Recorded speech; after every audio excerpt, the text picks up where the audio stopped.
Bismillahirrahmanirrahim. Assalamualaikum warahmatullahi wabarakatuh. Pada hari ini, kami ingin memperkenalkan kepada anda tentang formula dan graf hukum Boyle. Hukum Boyle.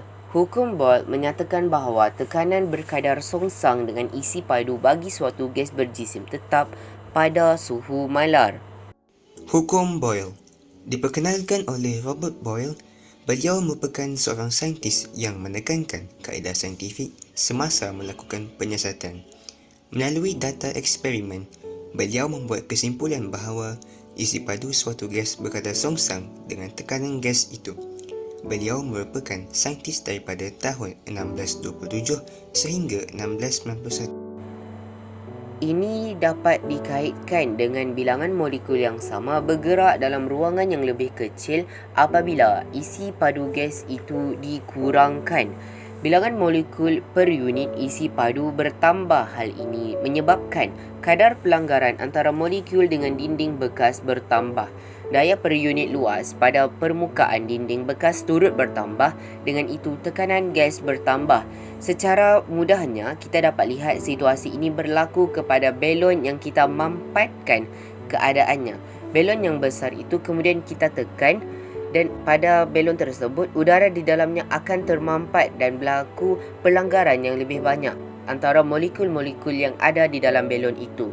Baiklah, penerangan graf hukum Boyle. Kita boleh menggunakan satu situasi ini untuk menerangkan graf hukum Boyle. Di situasi pertama, kita menggunakan satu picagari. Kita kosongkan picagari dan tarik supaya udara boleh masuk, dan kita tutup picagari tersebut dengan jari kita. Seterusnya, situasi kedua, selepas kita tarik picagari tersebut, kita tekan ombak picagari ke bawah dan seperti ini. Bila kita tekan ini, kita dapat rasa seolah-olah picagari tersebut terasa semakin berat. Kenapa ia rasa seperti berat? Ia adalah kerana tekanan dalam picagari tersebut menolak ombak picagari ke atas. Jadi, di situasi pertama di sini, kita dapat membuat hubungan terdapat ruang yang besar atau isi padu yang tinggi di dalam picagari di situasi pertama. Manakala di situasi kedua, hanya terdapat isi padu yang rendah dalam picagari ini. Maka di sini, picagari di situasi 1, kita dapat mengetahui bahawa picagari tersebut mempunyai isi padu yang tinggi dan tekanan yang rendah. Manakala picagari di situasi kedua, isi padunya rendah dan mempunyai tekanan yang tinggi. Jadi, kita boleh buat satu hubungan, iaitu tekanan berkadar songsang dengan isi padu dengan keadaan gas berjisim tetap tidak berubah pada suhu malar. Jadi, tekanan berkadar songsang dengan isi padu ini merupakan hukum Boyle. Dan berkaitan dengan graf, kita dapat mengetahui bahawa tekanan berkadar songsang dengan isi padu. Jadi, graf kita boleh buat P iaitu pressure, tekanan berkadar songsang dengan V iaitu volume, isi padu. Dan grafnya sepatutnya kita akan buat grafnya menurun ke bawah. Dan hukum Boyle ini mudah saja kita untuk mengingat konsepnya, iaitu tekanan berkadar songsang dengan isi padu. Seterusnya, kita nak tengok bagaimana nak buat rumus. P berkadar songsang dengan 1 per V, atau rumusnya P sama dengan K per V. K ini merupakan satu pemalar. Dari sini, kita boleh dapat PV sama dengan K 1 pemalar. Dan kita kembali balik ke situasi tadi. Di situasi pertama, kita dapat P1 V1 bersamaan dengan K iaitu 1 pemalar, dan situasi kedua P2 V2 bersamaan dengan K iaitu 1 pemalar.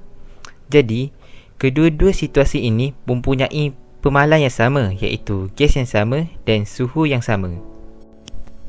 Daripada PV sama dengan K, kita boleh dapat satu rumus hukum, iaitu P1 V1 merupakan situasi 1 iaitu keadaan awal gas, dan P2 V2 keadaan akhir gas iaitu di situasi 2. Dan grafnya akan graf P melawan 1V dengan berkadar terus. Untuk diingatkan, P iaitu tekanan, unitnya adalah Pascal, dan isi padu unitnya adalah meter kuasa 3. Soalannya ni saya ambil contoh daripada buku teks. Contoh 1, udara di dalam sebuah picagari tertutup mempunyai isi padu 60 cm padu dan tekanan 108 kPa. Omboh picagari itu ditolak untuk memampatkan udara itu sehingga isi padu 48 cm padu. Hitungkan tekanan udara termampai itu. Dalam buku teks dah bagi penyelesaian. Dia ada 3 langkah. Langkah pertama, senaraikan maklumat yang diberi dengan simbol. Dia ada P1, P2, P1, P2. P ni tekanan, V ni isi padu. 1 ni selalunya sebelum eksperimen dibuat, 2 ni selepas eksperimen dibuat. Jadi P1 tekanan sebelum eksperimen ini dilakukan dapat 108 kPa. Okey. P2 kita tak dapat sebab kita tak tahu lagi tekanan udara termampat kita dapat. Jadi kita biar dulu. Lagipun minta hitungkan tekanan udara termampat itu. Jadi disuruh kita cari isi padu sebelum eksperimen 60 cm padu. Selepas eksperimen 48 cm padu. Okey, sini. Okey, langkah kedua, kenal pasti dan tulis rumus yang digunakan. Sebab suhu gas tak berubah, rumus hukum Boyle digunakan. Jadi rumus dia P1 V1 bersamaan P2 V2. Jadi langkah ketiga, buat gantian numerikal ke dalam rumus dan lakukan penghitungan. Jadi sebab kita nak cari P2 tekanan udara termampat, kita kira ikut rumus ni. Okey, P1 V1 108 kPa, darab 60 cm padu. Sama dengan P2 kita tak dapat cari lagi. Jadi kita letak P2 darab 48 sebab V2 48. Sebab kita nak cari P2, kita letak tepi. Jadi kita ambil 108 darab 60, kita letak sini. 108 darab 60, 48 nya kita letak bawah. Bagi 48. Bila dah kira, kita dapat 135 kPa.